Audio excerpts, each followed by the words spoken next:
Por favor, incline su rostro en esta tarde y ayúdeme en oración, apóyeme a orar pidiendo la guía y la dirección de Dios.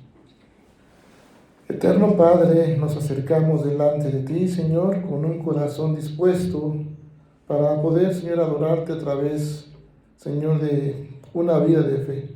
Y Padre, la fe viene por el oír, y el oír la palabra tuya. Te rogamos que tu Espíritu Santo nos ministre, nos guíe, nos instruya, nos aliente para poder, Señor, no solamente escuchar, no solamente compartir la palabra, Señor, en mi caso, sino ponerla por obra, Señor. Por favor, Padre eterno, aliéntanos con tu Santo Espíritu, anímanos, Señor, a tomar en cuenta que tú en Jesucristo fuiste obediente hasta la muerte, Señor. Y ayúdanos a ser obedientes como tú en Jesucristo. Por favor, te rogamos que tú nos guíes, nos instruyas, nos capacites, Padre Santo, y que nuestro corazón permanezca receptivo para escuchar tu palabra y ponerla por obra. En Jesucristo, nuestro Señor y Salvador, te lo pedimos. Amén. Amén. Pues, hermanos, estamos comenzando ya toda esta semana. Voy a solamente una manera de introducción decir, porque esto que estamos llevando a cabo desde toda la semana en la Iglesia Presbiteriana Reformada, acerca de los cultos donde se toman o se comparten o se imparten temas que tienen que ver con la Semana Santa, es precisamente por la última semana que Jesús tuvo en la tierra, su ministerio, la última semana de su ministerio. Y el día de ayer compartimos que empieza esta última semana precisamente Jesús entrando ¿a dónde? A Jerusalén, ¿sí? Que es la entrada triunfal, el famoso, aquí le llamamos en la actualidad Domingo de Palmas, o bíblicamente la entrada triunfal. Ese es de Jesucristo, ¿sí? Posteriormente vamos a recordar durante toda esta semana sus últimos eventos importantes, no porque los demás no fueran, sino que están en la Escritura revelada por Dios. Después de que Jesucristo entra en Jerusalén, después hay un día donde Jesucristo manifiesta su autoridad. Jesucristo entra y lo primero que hace es ir ¿a dónde? A ver, hermanas, al templo de Dios, ¿sí? Y ahí manifiesta su autoridad. Vamos a ver más adelante esto.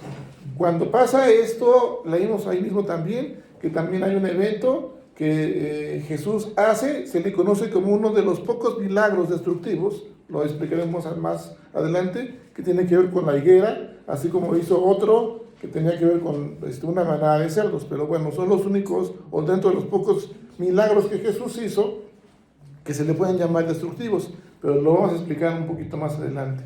Después, el día martes, Jesús es provocado buscándole alguna palabra por los herodianos, los fariseos, para ver en qué momento le podían hacer caer a Jesús, acerca de los impuestos, acerca de los dos reinos, tanto el terrenal como el espiritual.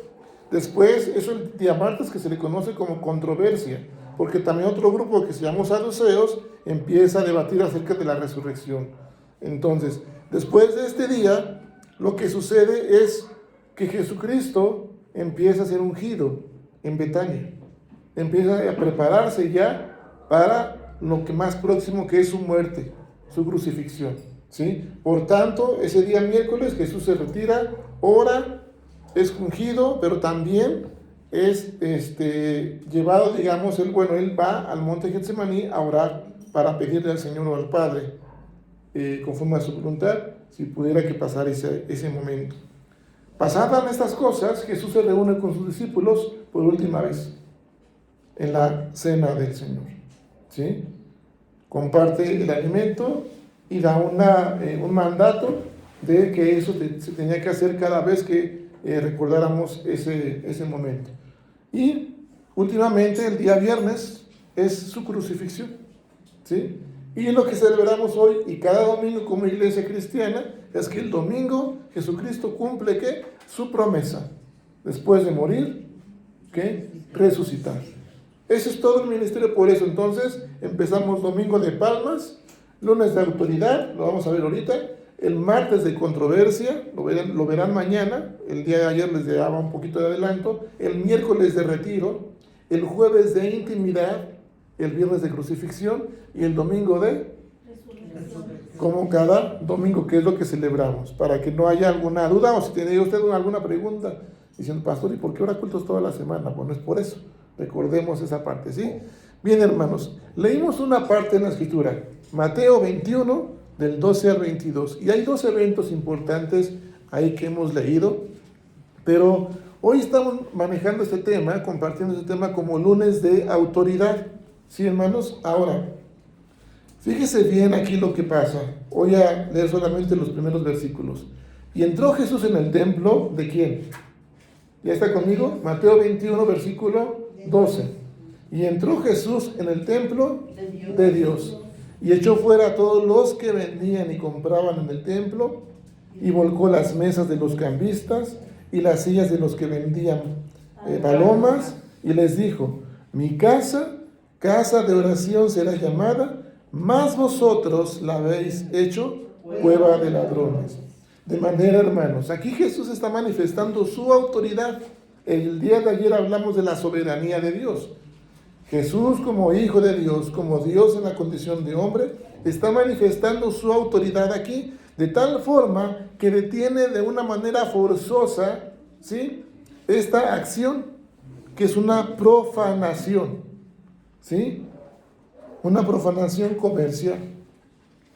Que eran los cambistas, que estaban vendiendo también, cambiaban las monedas, más adelante lo explico, pero Jesús lo que hace, de alguna manera, es purificar el templo. Había profanación en el templo.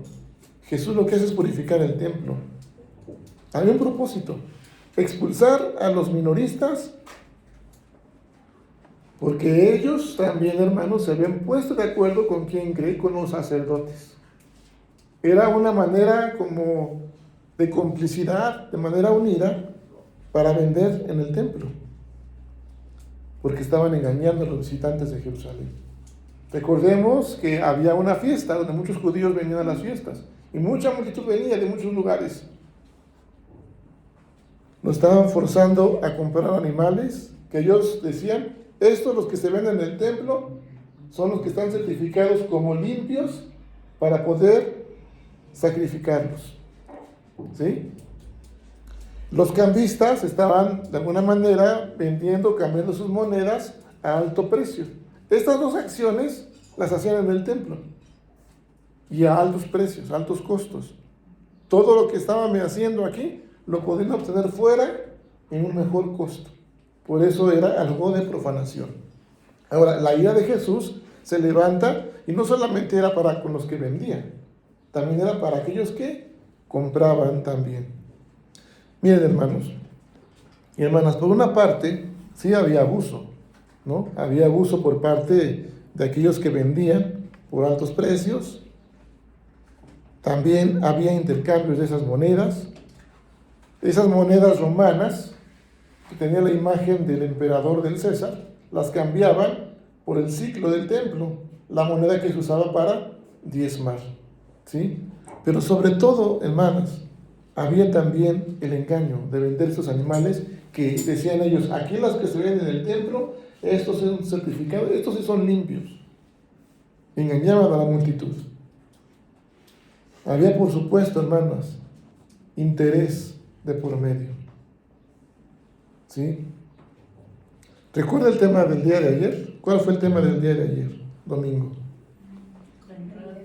Jesús entra a Jerusalén, viene en un sentido, en un tono de paz, y la multitud que le seguía, ¿cómo gritaba?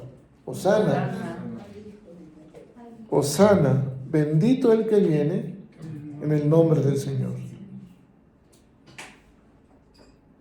¿Por qué seguían a Jesús estas gentes? Recuerda, ayer lo dijimos. ¿Por qué seguían a Jesús? Por interés. Por interés, por lo que podían, ¿qué?, obtener de Él. ¿Usted por qué sigue a Jesús? O si sigue a Jesús, ¿verdad? Porque estoy preguntándole algo que espero que sea afirmativo, ¿verdad? ¿Por qué sigue a Jesús? ¿Por qué viene al culto? ¿Por qué viene a los cultos a adorar a Dios? Gracias a Dios. ¿En verdad le interesa el corazón de Jesús, hermano? Usted va a decir, bueno, es que Jesús no habrá sido demasiado riguroso o estricto porque, pues, ¿qué tiene de malo vender en el templo? Digo, pues, quizás había necesidad, no sabemos, ¿no? Pero hermanos, precisamente quiero explicarle esto, precisamente. Versículo 13, ¿qué dice? Escrito está, mi casa de oración será llamada, mas vosotros la habéis hecho cueva de ladrones. Mire, el lugar en el templo donde se ubicaban estos cambistas y vendedores contradecía el propósito de Dios en el templo o para el templo. Jesús dice, escrito está, y cita una cita bíblica, para la redundancia, en Isaías, que Isaías anunciaba. Mi casa, ¿casa de qué? Oración será llamada. ¿Sí? Y añade Jesús, más vosotros la habéis hecho cueva de ladrones. ¿Por qué digo que contradice el propósito de Dios para con el templo? Porque el lugar donde estos cambistas estaban era en los jardines exteriores del atrio. Yo no sé si usted ha visto, o no sé si creo que alguna vez le compartimos cómo estaba el tabernáculo, el templo, en aquella época. Había lugares selectivos, ¿sí? Antes de que Jesús entregara su vida en la cruz, había lugares donde solamente la gente o algunos podían entrar y otros no. Usted entraba al templo y primero, ¿qué había en el tabernáculo? ¿Sí sabe? Estaba el atrio. Y luego había otras cosas, la mesa de la proposición, el lugar santo y luego el lugar, ¿qué? Santísimo, donde estaba el arca del pacto. Entre el lugar santo y el lugar santísimo había un velo, ¿sí? Al lugar santo entraban los sumos sacerdotes, los sacerdotes, perdón. Y al lugar santísimo solamente el sumo sacerdote una vez al año para ofrecer sacrificio, ¿sí? Ahora, en el atrio estaba destinado, en esos jardines exteriores, estaba destinado para los gentiles. Y había un propósito. ¿Para qué era? Para orar. Era un lugar donde se ocupaba para orar. Y de hecho, en ese lugar, ni los ciegos ni los cojos podían entrar. Estaban restringidos. No se les permitía acercarse a Dios en aquella época. Sin embargo, los vendedores, los cambistas, hermanos, estaban ubicados en ese lugar. Es decir, el único lugar, la única área donde los gentiles podían entrar y orar. Por lo tanto, este lugar de oración fue convertido ¿en qué? En un mercado. ¿Y sabe qué? Un mercado deshonesto. ¿Por qué deshonesto? ¿Por qué dirá Jesús cueva de ladrones? ¿Por qué se imagina? Cobraban más de lo que... Cobraban más, ¿qué más? Engañaban a la multitud, a la gente, ¿sí? Porque a lo mejor también traían animales enfermos o así, ¿no? Y decían ellos, estos son los certificados, estos son los limpios. Los de afuera, aunque estén más costos, más a bajo costo, pues no. De tal manera que en este alboroto, hermanos, había compras y ventas. Bueno, aquí creo que usted va los miércoles y quizás los domingos en la tarde, ¿verdad? ¿Cómo le llaman aquí a la plaza, no? O tianguis, como acá en la Ciudad de México le llamamos tianguis, no sé. Aquí le llaman plaza, ¿no? Tianguis también. Qué bueno, van al tianguis, ya se unió conmigo. ¿Cómo es el entrar ahí al tianguis? ¿Cómo es? ¿Cómo se siente usted? ¿Qué es lo que escucha? Mucha gente y mucho ofrecimiento del producto. Imagínese todo eso en el templo de Dios. En un lugar donde estaba destinado ¿para quién? Para orar. A los gentiles, para orar. Había compras, había ventas, negocios, incluso hasta subasta. Pero, por tanto, la oración era imposible. Orar ahí era imposible. No se concentraban. Aquellos que buscaban la presencia de Dios, estaban siendo impedidos por aquella gente que quería vender, por la misma gente de la casa de Dios, que estaba en ese momento en la casa de Dios. Ahora, hermanos, esta acción de Jesús, de expulsar a los mercaderes, a los cambistas del templo, Jesús manifiesta su autoridad.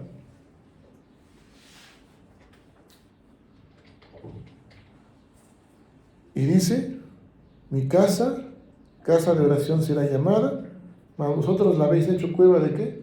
De ladrones. Imagínense a Jesús expulsando a aquellos hombres cambistas. Imagínense al gentil mirando eso.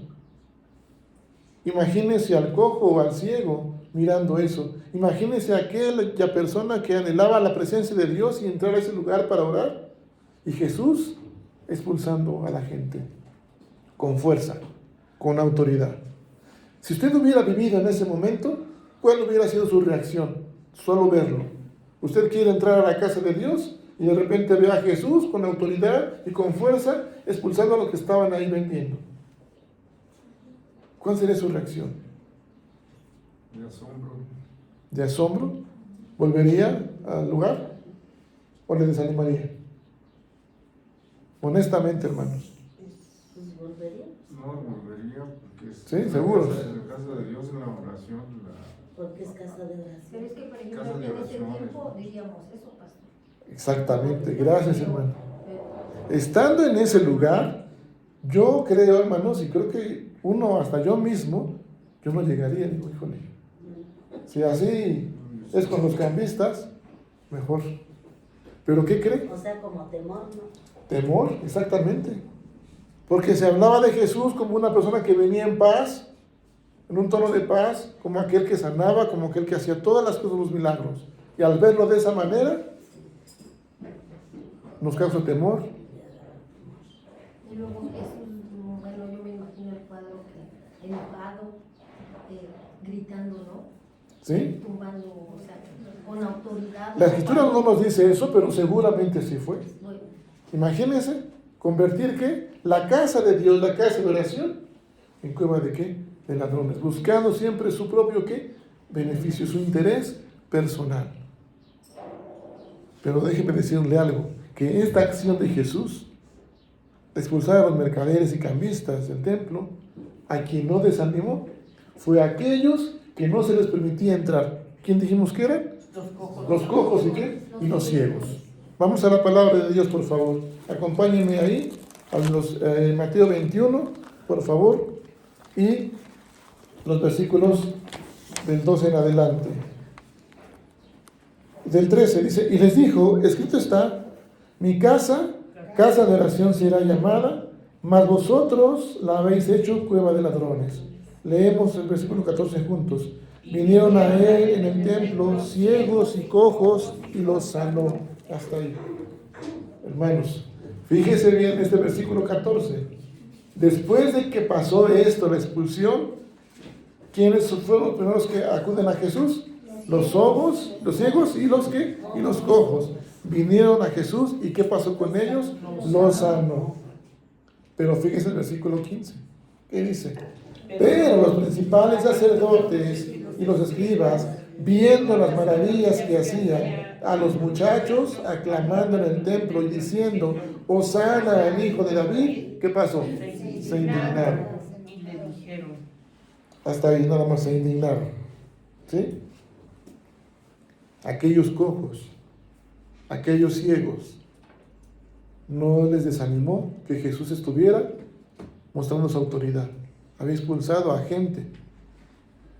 Pero aquellas personas, los líderes cambistas, los líderes religiosos, sí se indignaron. ¿Por qué? Por las maravillas que hacía Jesús. ¿De quiénes somos nosotros, hermanos, como hijos de Dios? De los que acudimos, a pesar de las circunstancias, al templo a adorar a Dios y no buscando lo que podemos obtener, porque el ciego y el cojo no buscaban por lo que le podía obtener de Jesús. Sabían quién era Jesús, por eso acudían a él. Y aquellos principales sacerdotes sí buscaban lo que les convenía a ellos. Es decir, esos principales religiosos y sacerdotes decían, no se indignaban por la parte de cómo engañaban, cómo robaban, cómo habían convertido este templo en cueva de ladrones. Pero sí se indignaron. ¿Por qué? Por las maravillas de Dios. Un contraste, hermanos. De manera, hermanos, que esta acción causa indignación a esos líderes religiosos. Versículos 16 y 17. Y les dijeron, ¿oyes lo que estos dicen? ¿Quiénes? Los muchachos y jóvenes. Y Jesús les dijo, ¿sí? ¿Nunca leíste de la boca de los niños y de los que maman, perfeccionaste la alabanza? Y dejándolos, salió fuera de la ciudad a Betania y posó allí. Mis amados hermanos, la codicia y el robo en el templo no les molestaba a estos hombres, pero sí las maravillas de Dios. Ahora, aquí aprendemos algo, hermanos, de la oración.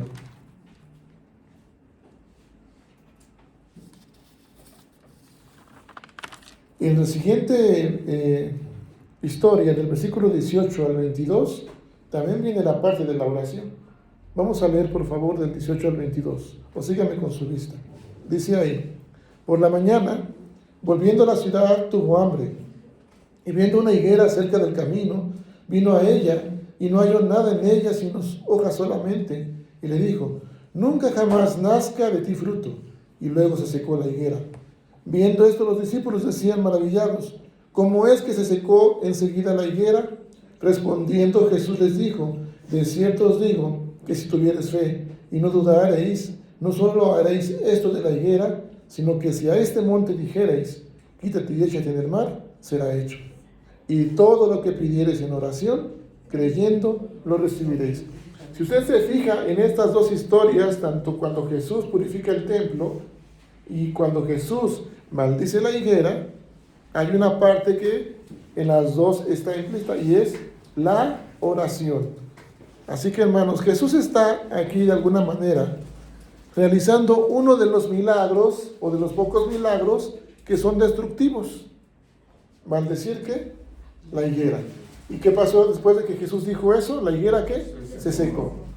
Este y el otro que yo le explicaba de la manada de cerdos también fue un milagro destructivo. Pero nótese aquí, hermanos, que estos milagros destructivos, tanto los cerdos como la higuera, no fueron dirigidos a personas. Es decir, Jesús, es decir, Dios no destruye a sus hijos. Solamente, hermanos, es para un propósito, ¿sí? Ahora, ¿por qué esta acción de Jesús de maldecir la higuera? Lea un poquito, por favor, estos versículos y comentemos por qué esta acción de Jesús de maldecir la higuera. Porque tenía hambre. ¿Quién dice la verdad? ¿Será por eso? No daba frutos. No daba fruto. ¿O porque le daba frutos? Bueno, fíjese bien, vea bien y lea bien cómo era la higuera. ¿Sí? Sí, pero fíjese bien. Por la mañana, le ayudo. Volviendo a la ciudad, cuando tuvo hambre, está bien. Y viendo una higuera cerca del camino, vino a ella. ¿Y qué dice? Y no halló nada en ella, sino que hojas solamente. Y le dijo, nunca jamás nazca de ti fruto. Y luego se secó la higuera. Hermanas, esta higuera no era un tipo de higueras que solamente tuviera hojas y higos, no era eso. Era una apariencia. A ver, hermanas, usted va a la bodega Aurrerá y le dicen, va a llevar 3 cosas al precio de 1, ¿no? Que a él le gusta, no sé, la comida o lo que sea, o 3 pares de zapatos a precio de 1 solamente, ¿sí? Y usted ya vio la publicidad, bueno, pues ahora vamos allá, creo que están buenos, ¿no? Y va a la caja, le dicen ahí que no es por 1, que es al revés, 1 a precio de 3. No es cierto, no se cree. Y posiblemente sí sea, ¿verdad? Ese sí es un ejemplo muy quizás superficial, hermanos. Pero ¿qué haría usted ante una falsa publicidad? Usted le dicen algo, le digo, dan un folleto, el 30, 40% de descuento, Y a la media hora, ¿no? en la mera hora Molesta. no es. Me enojo. ¿Qué pasa? Me enojo. Molesta. Y eso es lo que pasó con Jesús, porque la higuera había una apariencia de que daba frutos, tenía hojas, pero no tenía ¿qué? Fruto, no tenía higos. Por eso más adelante Jesús va a decir, por sus frutos los conoceréis. Y entonces Jesús dice a la higuera, no, jamás nazca fruto de ti. ¿Sí? Por tanto, hermanos, no halló nada en ella, sino hojas solamente. Mis amados hermanos, el primer Adán en la creación vino en busca de hojas. ¿Sí sabe para qué o no sabe para qué? Para ¿No? cubrir, ¿verdad? ¿Qué iba a cubrir? Su cuerpo. ¿Su qué, hermana? Su vergüenza. Primer Adán vino en busca de qué? De hojas, para cubrir su vergüenza. Y el segundo Adán, ¿quién es el segundo Adán? Cristo. Jesucristo. ¿Sabe qué vino a buscar? Higos, fruto. ¿Y qué es lo que haya? Porque después Jesús en su ministerio dice, si cuando el Hijo del Hombre regrese, dice él, ¿hallará qué? ¿Fe en la tierra? Por tanto, hermanos, lo que quiero que comunicar aquí, hermanos, es que a veces nosotros buscamos las cosas, venimos a la oración, venimos al culto, pero buscando ¿qué, hermanos? Un interés ¿qué? Personal. No buscamos la intimidad con Dios. Nuestra hermana Lucha nos decía algo importante en el momento de iniciar el culto. ¿Cómo venimos a presentarnos delante de Dios? No es que vengamos aquí a orar y a pedir perdón, sino es que en la semana hayamos tenido un tiempo de comunión con el Señor y aquí en unidad venir a manifestarlo y reconocernos sí como pecadores y presentarnos ante el Señor y adorarle. Pero muchas veces somos eso, hermanos. Aquí somos cristianos, somos hijos de Dios y nos saludamos. Tenemos esa etiqueta, esa publicidad de que soy ¿qué? Cristiano. Yo salgo solamente de aquí y empiezo a ¿qué, hermanos? A hablar mal. Hacerlo del mundo. Hacer lo del mundo, adaptarme a las cosas de ¿qué? Del mundo. Y hermanos, no llevo una vida de oración. No busco la presencia de Dios. Dice la palabra, y esto ciertamente se refiere a la casa de Dios, al templo de Dios en aquella época. Pero la palabra dice que hoy, ¿cuál es el templo de Dios? Del Espíritu Santo. Nuestro cuerpo. ¿Nuestro qué? Cuerpo. Y somos pecadores. Y ahora dice Pablo, si antes nuestros miembros los usábamos para pecar, ahora en Cristo tenemos que usarlos ¿para qué? Para adorar, para manifestar santidad. Yo les decía el día de ayer, una de las maneras que Jesús, el Señor nos desea y nos dice cómo alabarle, primeramente es con palabras. Es una manera de ¿qué? De alabarle y adorarle. ¿Qué palabras yo estoy diciendo y mencionando en mi hogar, con mis hijos, con mis padres? ¿Qué palabras estoy usando? Una manera también de alabarle es levantando las manos. Y al salir yo del culto, ¿a quién levanto las manos? Esa es la manera de adorar, hermanos. Con nuestra vida adoramos al Señor. Pero muchas veces nosotros también estamos haciendo ese templo una cueva de ladrones, porque quizás lo estemos vendiendo nosotros mismos, pero sí buscamos nuestro propio ¿qué? Beneficio. Buscamos a Jesús por lo que podemos obtener de Él. Venimos al culto porque allí oran por mí. Aunque yo no ore toda la semana, bueno, voy el domingo, al fin ahí van a orar por mí, ahí pido oración. No, toda la semana debo de estar ¿qué? En comunión, orando al Señor.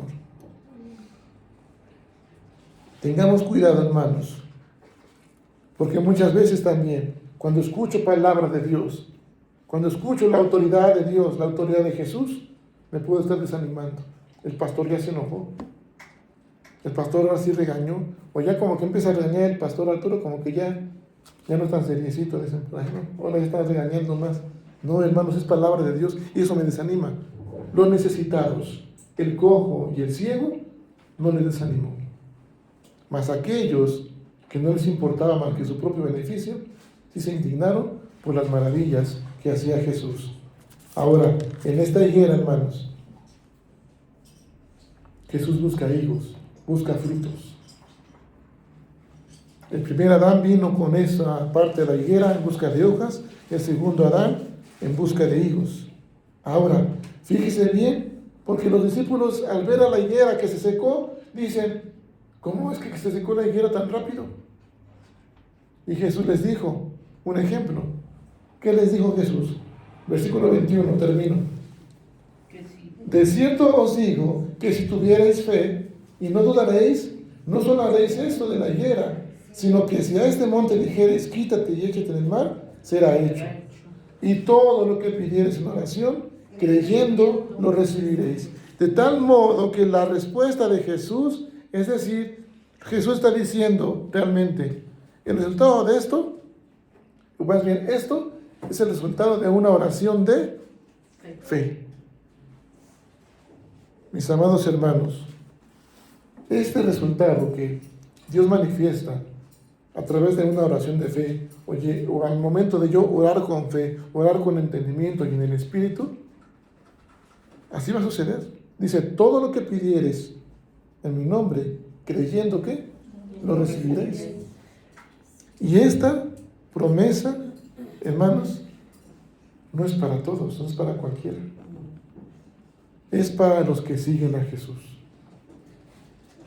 Es para aquellos que se someten a su autoridad, que le dejan reinar como rey, como decíamos ayer, y para aquellos que se sujetan a su voluntad. Tres cosas una vez más. Esta promesa de Dios, fíjese bien, no es para cualquiera, es para quienes, los que siguen a quién, a Jesús, no los que siguen sus propios beneficios personales, los que siguen a quién, a Jesús, aquellos que se someten a su autoridad, no a sus decisiones, sino a la autoridad de quién, de Jesús, y aquellos que se sujetan a su voluntad. Ahora, ¿qué implica seguir a Jesús? Dice el mismo Jesús, todo aquel que me quiera ser mi discípulo, niéguese a sí mismo, tome su cruz y entonces sí, sígame. Así que menguemos, hermanos, nosotros, sometámonos a la autoridad de Dios, de Jesús, sujetémonos a su voluntad y sigámosle al Señor. Amén, hermanos. Esa es la autoridad, lo que hoy recordamos de Jesús, de que ciertamente Jesús fue fuerte, fue enérgico, quizás fue estricto, como decíamos hace un rato quizás, pero hubo un propósito, que en la presencia de Dios está diseñada ¿para qué? Para un lugar de ¿qué? De oración. ¿Sí, hermanos? Y como tal tenemos que reverenciar, tenemos que estar en temor y temblor. Voy a pedir que se ponga de pie y podamos orar al Señor.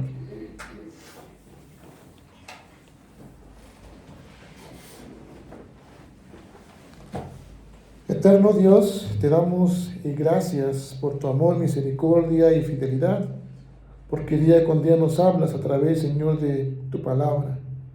Primeramente, Señor, queremos acercarnos a ti, pidiéndote perdón, Señor, porque, Padre, a veces nosotros solamente te buscamos en Jesús, por lo que podemos obtener de ti, Señor. Quizás muchos de nosotros venimos al culto cuando te necesitamos solamente. O quizás venimos por conveniencia, Señor, por un interés personal. Pero mi corazón y mi mente no están en adoración a ti. Porque solamente espero el momento en el que se ore por mí. Y entonces me uno en oración. Porque solamente espero el momento en el que pueda yo ser bendecido. Y entonces te doy gracias. Pero en la semana me olvido de ti. Perdóname, Señor, por favor, si así ha sido. Ahora escucharé tu palabra, Señor, entendiendo tu entrega en Jesucristo, al precio que he sido comprado. Quiero agradecerte, Señor, y quiero valorar esa gracia, de tal modo, Señor, que Mengue yo, Señor, me niegue a mí mismo, me vacíe, Señor. Que tú tomes mi corazón, lo renueves y lo perfecciones, Padre eterno, para que cada día me pueda entregar en una ofrenda grata a tu nombre. Por favor, Señor, ayúdame, oh Dios, porque Padre, tú eres el Rey de Reyes, que tiene autoridad sobre mí, mis hijos, mis decisiones, mi familia, Señor. Por tanto, oh Dios, yo quiero rogarte que, Padre Santo, lejos, Señor, de que digas como aquella higuera, nunca más nazca fruto de ti, mejor escuche yo tu voz, diciendo, bien buen siervo fiel, en lo poco has sido fiel, en lo mucho te pondré, entra en el gozo de tu Señor. Esa es mi esperanza, oh Dios, por favor, te rogamos que me ayudes, Señor, a someterme a tu voluntad, someterme a tu autoridad, Señor, divina, y sujetarme a tu voluntad. Que como iglesia lo hagamos así, Señor, que cada día que estemos ante tu presencia en los cultos de adoración, te reconozcamos como Rey de Reyes. Por favor, Señor, con temor y temblor nos acerquemos a tu presencia, con reverencia y en adoración a tu santo nombre. Que busquemos siempre una vida de santidad, porque Señor nos has llamado a ser santos, porque tú eres santo. Gracias, Padre, te lo pedimos en Jesucristo nuestro Señor y Salvador. Amén. Amén.